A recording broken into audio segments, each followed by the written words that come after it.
Okay. Today is Friday. It's Friday, people. Today is the 8th of May 2026. Hey. We're getting halfway the year. Middle of the year. So, it's not easy, but it's easy. So, hi. You're right, Patrick, how are you? I'm fine, yeah. You're done for today? Yeah, just finishing up. Okay, good. So, 16th June is my birthday. You already know, I've been talking about my birthday since January. You know, you always drum up something. You put vibe. Do you celebrate your birthday? I'm asking. Forget about birthdays for your girlfriends or birthdays for your boyfriends. Your own birthday, people care about other people than themselves. Hey! In 1999, I'm telling you now, 1999, Mercedes Benz SL500. Because these things you only heard about them. Now it's me telling you. Don't get rumors from people saying, Kegus used to waste a lot of money. Kegus used to do this. Kegus used... It is different from the generation that came after. But my case is basemwanga abo nabona bali ba boys schools. Balabanga bintu bya Kegus. Mad Mike. This a chance. Yali neighbor waffe. Kamocha. I would love to see him. From being a dancer, he will also try the boxing. Opposite our house, Upper Manda Road, waliwo ennyumba gye baali bapangisamu ng'alina omuzungu gw'abeera naye kati temukimanyi ekyo. This is 1990, 94, 95. Bwe nabeerera Kenya. Nga babeera n'abavubuka abalala, omu bamuyitanga Chelsea, omulala bamuyitanga Bosco. Ng'omuzungu oyo yava Minnesota missionaries, the Minnesota mission, nga balina emirimu gye bakola e Masaka eyo nga temubimanyi. Era omuzungu oyo yali mukwano gwa maama wange, alinkinga maama wange kuba Lincoln International abagenda okupangisa ennyumba yaffe. In fact, baali bagipangisiza already. Yeah, I remember. Naye nga baali ba mikwano nnyo with my mom. Abantu bayagalanga nnyo mama wange. Nnyo. Everybody who met my mom. That's why when she took ill, nobody knew. She did not want people to see her in a very poor state. Okay, she lost a lot of weight, but she still maintained her beauty. Chenabagamba nakola caption recently. Nti mama wange aliko nalulungi we Kampala mugagga mu 80s. Hey, kyali mu Kampala omutemu Little Flowers, Entebbe Beach, kati mukita botanical, ewa Uncle Kasimu. Nga gye tusiiba weekend ku beach, Entebbe. Nga buli muntu alaba ku mama wange agamba oyo mukazi yaani oyo. I think my dad was always in the background. Tefiirayo. Bye ngamba nti temuddanga ne mubaawuba sijui owubira omukazi muze muyombye mukoze ebita byonna kateeba omukazi bw'aba naayenda. Let me tell you, there's no fooling around. bamuweebakako ng'olaba oba nga tolaba. Let me tell you, era temuwubiranga abakazi, muleke akole byampola byonna. More or less, there would be nothing to suspect. Kiringira musajja. Abasajja bonna abayenda. I'm talking too much Luganda here. I want people to understand this video. Promiscuity over tukiyite philandering, whatever. Byonna bye bimu. There is always an element of mistrust. Okay? So let's go back to the Mercedes Benz. I had my reasons, which were very obvious. Okay? We were going through a very big crisis. 1999, I told you, the more money I made, the more successful I got, the more problems. The stakes are higher. The higher you climb. I had no time for Betyna. Betyna wanted to settle down. And then she begins to hear these rumors that I'm with Shaila. Ex-lover, the consultant doctor at Murago, Mwala Murunji. She was a beauty. She's there, she's happily married. But I'm talking about our time. Any woman in her glory days, call them the 20s, of course, you're going to be a center of attraction. That's why I'm referencing my mom. My mom came of age in her 20s. By 24, she had already had 4 of us, finished having a family and working. Mulabe nyumba ya Upper Manda Road eyo, dream house ya Kalina. You've seen it in the pictures. Temwajibera muko kujidaba.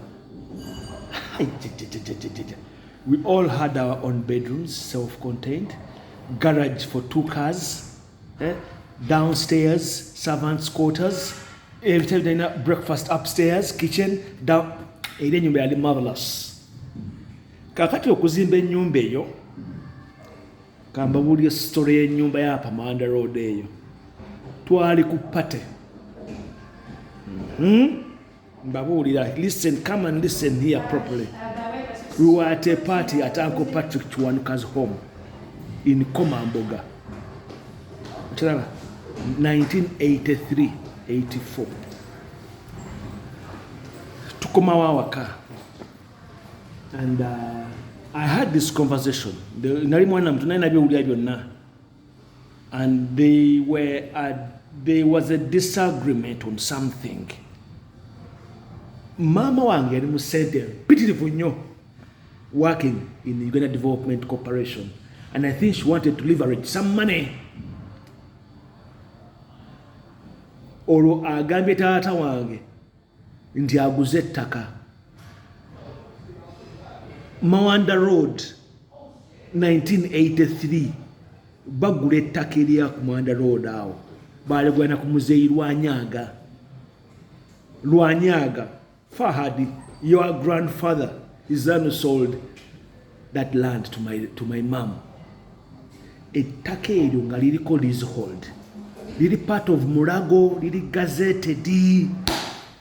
76 years ezayisigadde ku gazette eyo. Kakati eventually ne Uncle Paulo Mwanga n'atugula next door. Kiraba, then my mom begins plans for that house. Hi, darling. How are you? Yeah. I'm sweating. Like you don't have to go outside. Have a nice weekend. Yeah, I will. All right. Yeah. I'll see you when I see you. Yeah. All right. Kakati mwetemumanyi bintu bino. Mulaba bulabi kintu ne mugamba nti bagagga bakikuba whatever you say. Now they begin building that house. Manya bazimba ennyumba eyo. Mukalazi construction. Mukalazi construction then nadda muki mu nguudo ebukoto weyabeeranga wewaali n'ebimotoka byonna ebya construction. Later on when things go south, bintu byamutabukako later on mu government ya Museveni yaguze ebyuma ebyo zimwe construction yava mu Mukalazi construction. Ne kati yali akaddiye kati today mu 80s. Mukalazi ng'azimbira abagagga amayumba. He was the Bakaluba of those days. Naye ate ye nga alina experience y'amaanyi. I think era abisomedde Russia mu 60s and 70s. Ebintu byali organized. Housing Development Corporation byonna. Plan y'ennyumba ng'efuluma ya kalina. Kati ennyumba eyo bw'otunuulira ennyumba ya Uncle Patrick Komambuga, they are the same houses. Plan template yeri buli kimu y'ennyumba ya mami wange dream house. Kati tata namugamba ke fine, I'll put the money down on you blah blah blah. Nga tayagala leveraging ebya mirimu kujjayo sente tata wange yali azina. He was a billionaire. He didn't want to waste money on things that tiwate weewole ate kola ki biwa biwanvu people. Then that's the house eyo ku Manda Road. Era bagizimba kiro misana. By 84 85 ennyumba yali ewedde. The shell of the house tugiyingira mu 89 nga bakyamaliriza bamaliriza because that's biwanvu ebyali awo. Because 85 there was nothing going on in the country because of the mujjukira ebyali mu 85 there was state of curfew, whatever, state of emergency. Bajeko Obote mu 85 July the 25th the country went into a lockdown more or less. Kati bige no kudde engulu mu 86 ngate bidala things it was out to agenda on. Let's go back ku kile kyembadeko ekya birthday kati tuli ku byange. Akati nali nzimba ennyumba 2 Entebbe, 2 double storied houses Entebbe wemulabaawo. Bwe mba mugamba nti embwa ya Kegusi alina sente, zo sente nali nzina ate nga sente ensajja nga ndi mwana muto. Investments and entertainment. Kati Betyna finds out that I rekindled the relationship with my ex. Mumanyi okuleta greda ne bakona ennyumba ezo. The other house was not flat down. Kati such twalange ekintu of course temunalaba ku drama kyemagala temunalaba ku drama mulaba kona makubo ga muzimbye mu makubo bitane mukaaba naye ennyumba etalina na weeri nti neki naye because ogizimbidde mukazi mulala. So between the two I had to save Betyna. So kati kino kivaawo ekyennyumba. A woman scorned is a woman. Biwanvu tubirabye tuli baana bato. Olwo ndi 20 ndi ali 26 27 nga n'omukazi simulinamu na mwana. Betyna yakola ebintu ebyo byonna. Kyemagala nti no abakazi ffe betwagadde bakegusiza abakazi benjagadde bali waggulu nnyo stakes z'amaanyi. Top of the game. Akati olwo nga nina mba Miss Uganda bateeka mu ssente facilitatinga nkola kinali mu bintu bingi nnyo. So the drama around me was more or less manyi kintu kikwetooloola oli muvubuka muto naye nga tolina omukazi gw'oyagala. Twali mu Angenoa discotheque. Mumanyi Angenoa discotheque? Yes coach Eric. Ati nenkola surprise birthday party. Surprise birthday party. Ndabye ka Benz ako ka SL. Olwo ayalina Benz eyali simira ku ka Benz ako yali Kato, John Kato, Radio Sunny. Ka Benz ke ba auctioningira mu ku Bank of Uganda mukajjukirako. Hey, mutemulabye ebintu. You've not seen. Kato ya importing ka Benz ako n'akavuga nga kabikula kati enzigi mu bbanga. The whole of Kampala came out mesmerized. Kati nange we nagwira ku Benz SL yali y'amaanyi. It wasn't a simple car. Service yo kayo nga yawaava munno. Kati nena tubikola okukozesa maanyi g'omuvubuka. Ne muwa Benz to make up for all the things. Kati wetuddayo mu mboozi. Ezo zonna ssente ng'oba toziraba ng'omusajja. Tewalaba omuntu yenayina ng'akaaba. Omukazi sugira ate nga abakazi bumukaabira mubazaddemu n'abaana. You have kids with the woman. Tebalina na school fees bakusabiriza. Because omukazi wamukyawa. Babikola. Come on. Babikola. No, nakwata girlfriend ne mugamba nkutwala London. Si byakuseka, si byaki byonna nga sina byaliko. Everything, ticket, everything on my expense. Yene tutuuka wano. Nanzirukako. Era nadda mu kaaba. No, tukaaba. Ensi bwetu weetambula.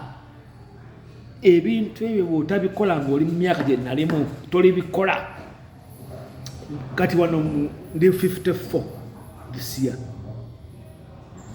Ndi 54 this year. Bwe njagala omukazi naye alina okuba nga alina ky'alina. Kyeŋŋamba nti she has to be someone sinti ngenda muzimba. What do you come with on the plate? Ninaye abaana babiri, baana bakula biba biwanvu. So she has to leverage herself.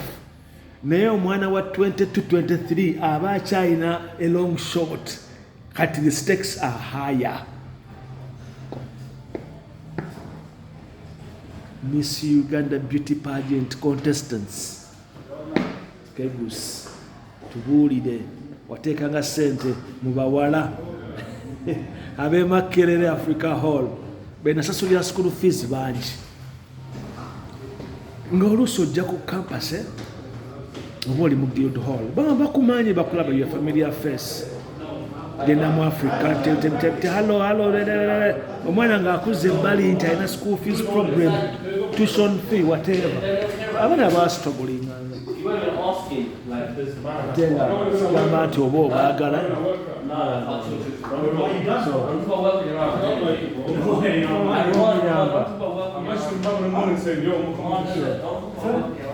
Omuyamba baza upkeep ng'omuwayo z'omuwadde ng'ensi yeyongerayo. Ate bonna ng'abamu baali bamanyi nti njagala Betyna. Betyna ne mugulira emmotoka. Be bawala abasooka okuvuga emmotoka ku campus. Kaali ka Starlet ne muwa n'essimu ya Celtel. Bye nasooka okumukolera nga nakamukwana. Starlet, Toyota Starlet. Yavuga ku campus 1998 ne mugulya n'essimu Celtel.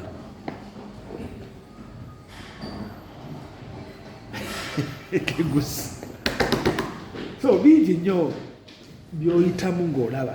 Kakati birthday, for me, I don't see birthdays as anything. Ate gy'okoma okukula, the older you get, you narrow your priorities. Munfuna bulungi nnyo. How do you know that you have to narrow your priorities? Luli kiringa mukazi. Omukazi luli aba amanyi ngamba ng'akyali mwana muto mu 20s aba amanyi nti abasajja 10 bamutunuulidde. Bw'ayingira 30s babeera 5, 40s abeera omu. Oba yakuzaddemu oba yakuwasizza. Kati imagine omukazi owa 50. Let's use simple logic. Kiraba? Nze birthday etegeeza ebintu bingi nnyo. Kyova nzirayo mu memories zange. Been there, done that, seen that. Yemboozi.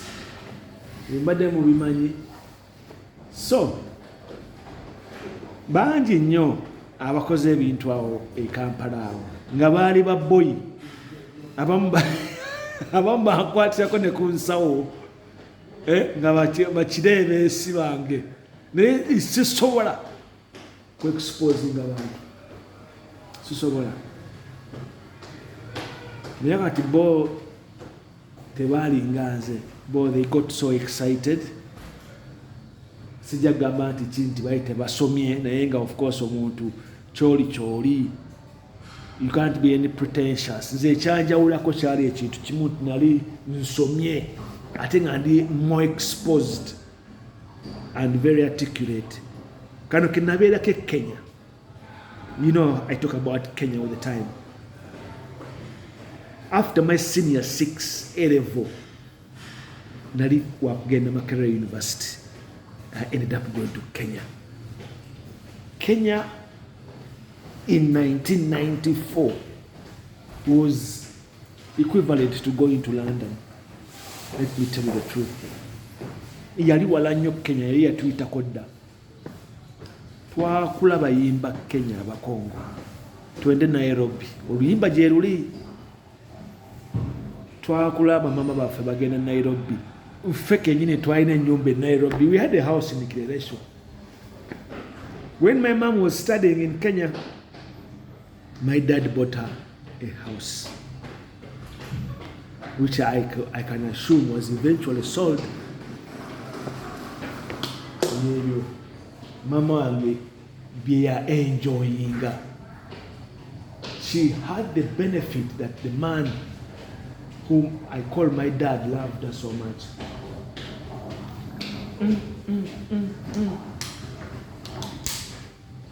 And the things my dad did for my mom. Let's briefly talk about it. My dad, his early upbringing, he had no sense of belonging. Remember his mom, my grandmother, had my dad taken away from her when she was young. Kati attachment eyo my dad teyagirina eya motherhood. Kati agenda okuba nga akula, coming of age, my grandmother has found another man, my grandfather. Kyentegeeza nti ng'ali mwana mujja na nnyina, there was a cover up. So he grows up with a contradiction, looking at the mom to give him answers. Nti ani anzaala, who's my dad? But everybody around in Chitagoba used to say it loud. Nti that's not your father. Your mom is lying to you, or things like that. You know what I mean? A contradiction. Kati When he begins his life in 1969, when he finishes his studies in 1969 and joins Mango Growers Cooperative Union, they had returned back from Soviet Union. Czechoslovakia, that's the country they went to. Agriculture, they gave them like a field tour to see what is going to be implemented. This grandiose vision of Obote, Uganda as a socialist country. Binti byali kati bana abaana batata baffe nga batutte Russia bakomyewo. They finished studying in Uganda, then they took them to Russia. Bakomyewo. Olwali mu conference Lugogo Indoor Stadium. That conference lasted about a week. Lots of presidents came, Kaunda, Jomo Kenyatta, Nyerere, Haile Selassie. There was so much going on in Kampala in 1869.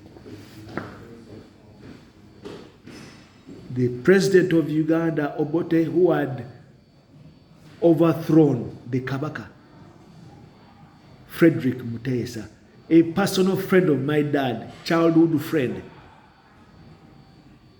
is almost assassinated. He was shot 3 times in the face. One bullet hit him, he ends up in Mulago. Ebimu bimanyi ebyo? Mulago Hospital, the assassination attempt on the president.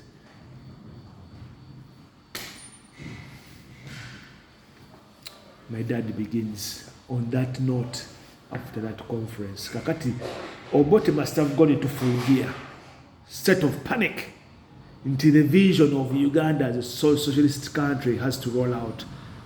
Growers unions, cooperatives, blah, blah, blah, blah, blah, blah. So, my dad lands that job. Principal financial auditor. Hey, he was 22.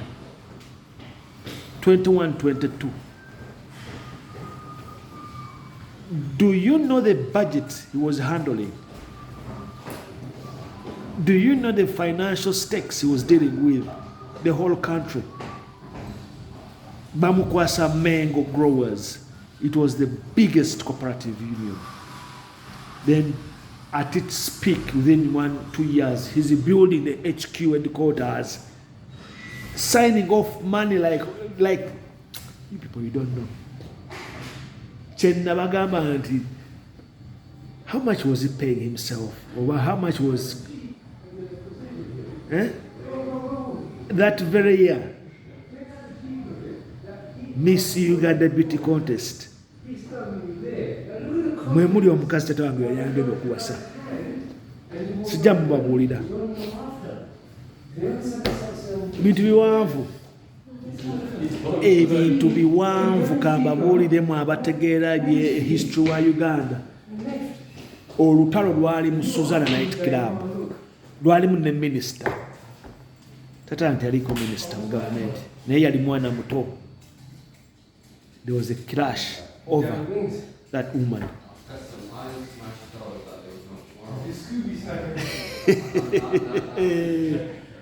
Abanyumye emboozi bagamba nti Kyanda naye yali muvubuka. My dad yali muvubuka naye ng'alina set ate ng'azigaba. Yazigabanga ssente. Yakolera abakazi abantu ebintu bingi nnyo mu 60s. Yabazimbiranga amayumba, yakola ki? Yakyakala obuvubuka bwe bubeera. But the first thing he did was to build a house in where? In Kitagobwa, nga yategula. Builds the house for the mom. Very big house in the village. Then atalako okuzimba ekyebando. Kinnabagamba nti mama wange yasanga biwedde. Everything was there. Houses, cars, blah blah, everything. Mwana muto ali 14 ayingira ennyumba eyo nga muganda we omukulu Joelia ali ki mu relationship ne taata wange. The elder sister of my mom yali muzinyi gogo dancer mu Suzana nga mwala yali 18 bakavekangulumira. Hey, you people, you don't know. Kati baliwa Kasubi mu Kiyindi, there was a slum. Abaddugavu bonna abaavanga mu byalo batuukiranga mu bisenyi, sijui mu bikatanga, sijui mu bifumbira, Katwe, sijui si whatever, muchi whatever, we batyo settlements ezaaliwo pre-colonial. Yeah. So it wasn't Chinabagamba nti my mom yalina humble bringing. Bava mu kyalo following the divorce of my grandmother. Their mother yali ayawukanye neki ne jjajja Sumagire emboozi mpanvu. That's what I'm telling you people. Tugenda jinyumya naye byebyo, there's a lot to talk about. There's a lot out there. Munfuna bulungi nnyo. Mbadde nkyawa mboozi. Kakati maama wange ali waka ekyebando ate wagenda okufuka matrimony home kubanga ennyumba yali nkalu. Kati mwe babeera abawala aba bana, Auntie Joelia, my mom, Auntie Misa ne Namusisi. Namusisi yali akyasoma, bonna baali basoma. I'll give you part 2. I'll give you part 2 of this story. Tujimaleyo bulungi nnyo. Tunyumya. Today is a random talk based on my Diaspora series. Mutegede ya Mercedes Benz. Nakolera ebintu Betyna namukolera ebintu bingi nnyo. Sente zange z'ekivuuka zonna zagenderanga mu ebyo. Naye najja e London nakola buli kimu, najja ne neesomesa. Eri yansasulira sente z'okusoma. It's my money.